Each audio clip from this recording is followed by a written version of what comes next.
एक बार महात्मा बुद्ध एक गांव से गुजर रहे थे। उस गांव के लोग महात्मा बुद्ध को पसंद नहीं करते थे। उस गांव के लोगों ने महात्मा बुद्ध को घेर लिया और उन्हें बुरा भला कहने लगे। गांव वालों का सरदार तो सबसे ज्यादा नाराज था।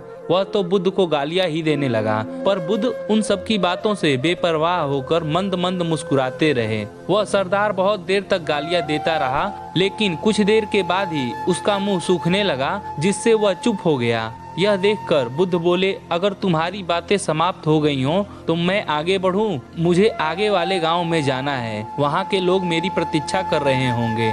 यह सब देखकर उनमें से एक गांव वाला बोला, हम तुम्हें इतनी देर से गालियां दे रहे हैं और तुम मुस्कुरा रहे हो। यह सुनकर बुद्ध बोले, वत्स, तुमने मुझे गालियां देने में देर कर दी। अगर आज से 10 वर्ष पहले तुम मुझे गालियां देते तो मैं भी क्रोधित होकर तुम्हें बुरा भला कहता।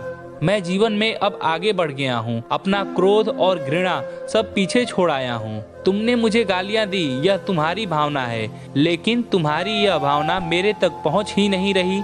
जब मैं तुम्हारी इस भावना को स्वीकार कर लेता तो मैं भी तुम पर क्रोधित हो जाता और तुम्हारी बातों का पलट कर जवाब देता, लेकिन मैंने तुम्हारी इस भावना को ग्रहण ही नहीं किया और मैं पहले की तरह ही शांत हूँ।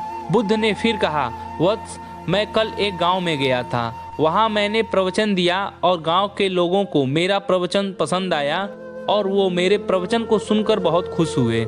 गांव का मुखिया प्रवचन के बाद मेरे पास मिठाई लेकर आया और मुझसे खाने के लिए आग्रह करने लगा।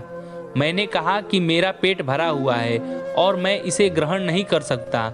वह मुखिया मिठाई वापस लेकर चला गया, क्योंकि मैं कोई चीज ग्रहण करूंगा ही नहीं तो मुझे कोई कैसे वह चीज दे पाएगा। ठीक उसी मिठाई की तरह तुमने मुझे गालियां देने की कोशिश की, लेकिन मैंने उसे ग्रहण ही नहीं किया, तो ठीक उस मिठाई की तरह ही तुम अपनी गालियां अपने पास ही रखो।